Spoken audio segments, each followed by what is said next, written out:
What do you know about paying off debt?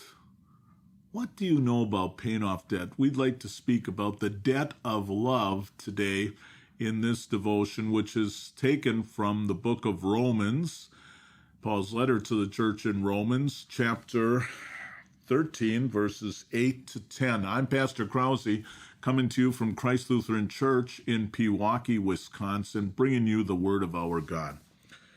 Let no debt remain outstanding except the continuing debt to love one another. For whoever loves others has fulfilled the law. The commandments, you shall not commit adultery, you shall not murder, you shall not steal, you shall not covet, and whatever other command there may be are summed up in this one command: love your neighbor as yourself. Love does no harm to a neighbor, therefore love is the fulfillment of the law. I think you know something about debt. Maybe you bought a car and that car was yours, provided that you make payments of $322 a month for the next 5 years. You know about that kind of debt. You're paying for that car and you're giving a lot of other monies away to the bank or to some holding company so that you can drive around in that car. And after 5 years, it's not a new car anymore, but you don't own that car until the last payment is made. And it's the same way with a house. Typically, we buy a house and we buy that house on a 30-year note. We have to make that payment of $1,226 a month from now until 30 years from now, or if we're lucky, 15 years from now. We make that payment on the principal and we make that payment of interest, and finally that debt is fulfilled. It's paid off, and that house is ours. Now we have the debt of love that is spoken about here.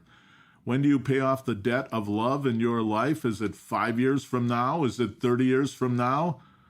The writer here, Paul, makes clear that you never pay off that debt. You continue to pay that debt for the rest of your life.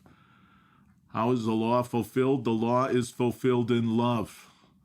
Love the Lord your God with all your heart, with all your soul, with all your mind. Love your neighbor as yourself. And by the way, you'll continue to make payments of that love throughout your life. It's not going to ever end.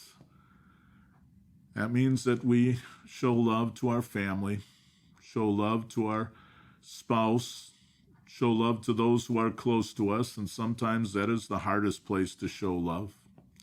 That means that when there is a need, like we have in our congregation at times, I'm always so thankful to see the people who respond in love, obviously showing the faith in their hearts to help others in their need. And after there's one situation, there'll be another, and another, and another, and another.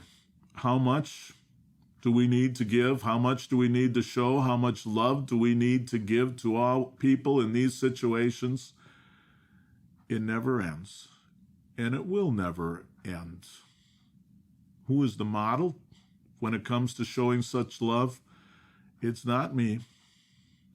It's not one of the other pastors here in our church. It's not one of our members. It's not Mother Teresa.